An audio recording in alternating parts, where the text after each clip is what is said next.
Okay, magandang araw mga kaibigan. Bigyan natin ng reaction, opinion itong Facebook reel na napanood ko. Grabe ang napakainit na pag-welcome ng mga OFWs natin sa Kuwait kay BP Sara. Ngayon, nasa Kuwait ang ating minamahal na BP Sara. Grabe, walang ganitong welcome o reception kay BBM sa mga lugar na pupuntahan niya. Kaya inggit, napahiya ang presidente sa ganitong napakainit na welcome ng mga OFWs kay BP Sara. Okay, panoorin natin ang Facebook reel ito ha. Ano?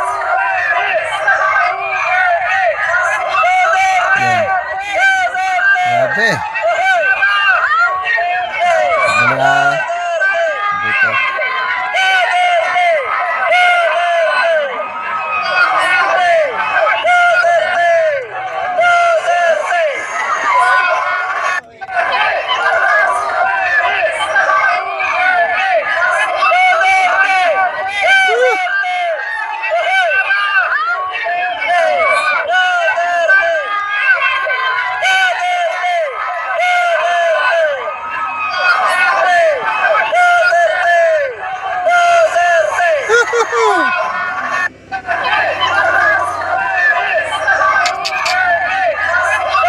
Ang dami tao.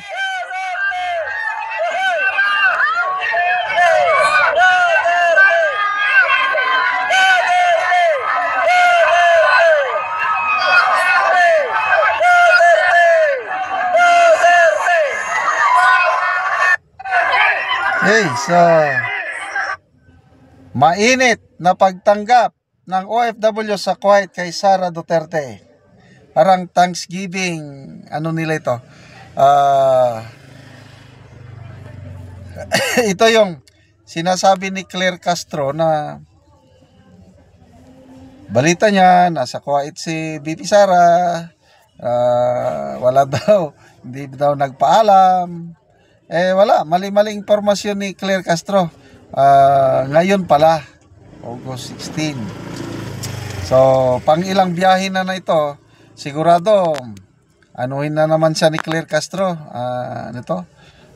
Batikusin na naman na biyahe-biyahe lang daw ang Vice Pangulo. At least itong biyahe ng ating Vice Pangulo, personal ito. Walang gastos ng gobyerno.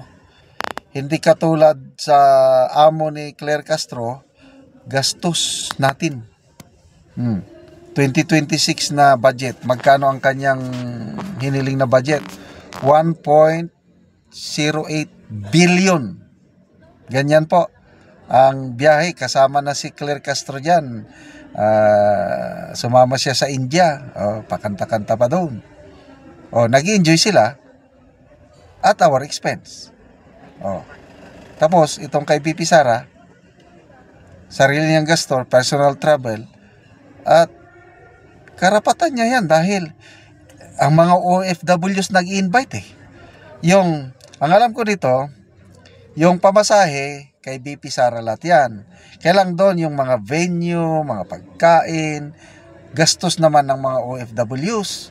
Nagko-contribute ang ating mga kababayan para lang ang swerte nga itong mga OFWs na ito Ako, ni minsan, hindi ko pa nakita ng personal si Tatay Digong at saka si BP Sara. Gusto ko silang kahit makamayan man lang. Kaya ang aking dasal sa Panginoon, pabalikin niya si Tatay Digong dito na buhay na buhay. Hindi ko tatanggapin yung may mangyaring masama sa kanya doon. Talagang no way. Kaya dasal ko yan every morning. Pabalikin niya si Tatay Digong buhay. Na to be specific, bago 2028, bago uupo si BP Sara natin sa Malacanang, masaksihan ni Tatay Digong, another Duterte will sit in Malacanang. Konting panahon na lang yan mga kaibigan. Impeachment, Hindi nila kayang tanggalin si VP Sara sa impeachment, yung ganitong klase ng pagmamahal ng tambayan. Nakita mo yung survey nga eh. Layo ng lamang niya. Ito credible survey group ito. Basta bantayan natin. WR numero, Pulse Asia, SWS, Publicus Asia. Yan po ang mga babantayan natin, totoong survey yan. Pag may mabalitaan kayo, survey ng Okta, ng Tangeray, babayaan nyo na lang yan kay Speaker Martin Romualdez sa mga survey na yan para tataas naman ang rating nila kunuhay. Tinanong ng media si Auntie Claire Castro sa latest survey, sabi na wala man lang kandidato o wala man lang kaalyado ni PBBM na may mataas na rating. Puros Duterte at Dilawan. Anong masasabi nyo tungkol dito? Nako, parang nainis si Auntie Claire. Sabi niya, ang Pangulo, hindi niya inano yan, mga rating na yan, basta trabaho lang. Nagpapakahirap ang Pangulo, trabaho ng trabaho para sa ikabubuti ng taong bayan. Ganun lang. Kaya lang, hindi nila matanggap. Example, sino ito? Romualdez. 0.7 lang ang 0.7. Sino pang mga kalyado nila? Si Grace po. Ano yung kay Grace po? Parang 3% lang sa Grace po eh. Yun ang mga kanila. Ang atin, VP Sara, 31%. Si Bongo, naka 6%. Si Amy Marcos, naka 4%. Si Robin Padilla, naka 3%. Lahat ng mga yun, mapupunta lahat kay VP Sara. Yung kay Bongo na 6%. Yung kay Amy na 4%. O 10% na yun. Yung kay Robin Padilla na 3%, 13. Hindi naman sila tatakbong kandidato ng presidente. So, 31% si VP Sara plus 13. Idagdag mo yung mga ratings ni Bongo, Amy, and Padilla. Talagang panalong-panalo ang ating VP Sara. Hindi nila talaga kayang talunin. Kaya, konting lang tayo, mga DDS. Konting tiis, sumikap, tiyaga, suportahan ang ating minamahal na VP Sara. At darating ang araw, sabi ni Tatay Digong, there will always be a day of reckoning. Okay. So, salamat mga kaibigan sa inyong pagsubaybay sa ating channel. Nakakatulong kayo ng maigi sa tribong Talandig at ang sweldo natin is pantulong sa tribo. Namimigay tayo ng livelihood assistance, nagpapatanim ng saging lakatan at Arabica coffee. Panoorin nyo ang video na ito. Ako sa area ni Uncle Marinaw. So, muna ni siya ang natagaan og sidling nga kape nga 300 kapunuan. So, magtanom na ni siya. Ang buntag dakol. May buntag sad. So, muna ni kiluagon sa angag. So, kuanan ni siya gimiksa na og ite, puradan. O, Ayan.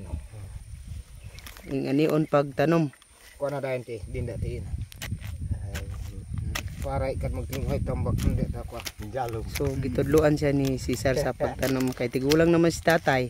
Kami na lipay gid ni nga nagtabang sa amo kay mga tigulang na miwa na amo kaya. Ay na lang. So, nindot kaayo nga sidling ang iyang gitanom. Muna ni ang sidling nga napalit namo nga tag 25 pesos ang kada usa. So, nindot kayo nga tanom. So muna ni giluagon sa tamna ni Uncle Marinaw og kape. So magsulod daw ni ang iyang area og 1,000 kasidling taman sa ibabaw ang iyang hawan. So luag yod. Ug makita pod nato dinhi sa ubos nga bahin ang iyang hawan. So maura ni ang diri dapit nga bahin ang nabangagan. So gatabanga si Auntie og si Uncle. So muna ni siyang gimiksan og iti, puradan.